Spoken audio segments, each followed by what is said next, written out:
आगे बढ़ते हैं। पन्ना जिले के धर्मपुर थाना क्षेत्र के नरदहा चौकी अंतर्गत ग्राम कटरा में अवैध खनन का एक बड़ा मामला सामने आया है। यहां रकबे के नाम पर नियमों को ताक पर रखकर जमकर उत्खनन किया जा रहा है।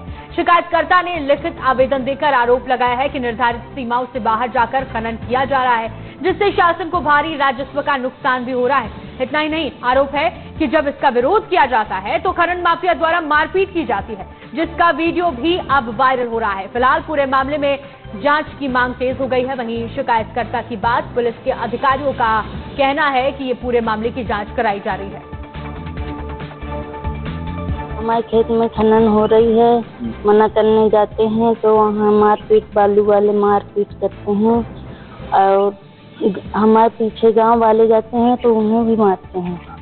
तो दोनों ही पक्षों की बातों को सुना जा रहा है, इसकी जांच करवाई जाएगी और जिसमें जो भी दोषी पाए जाते हैं उनके खिलाफ वैधानिक कार्रवाई की जाएगी।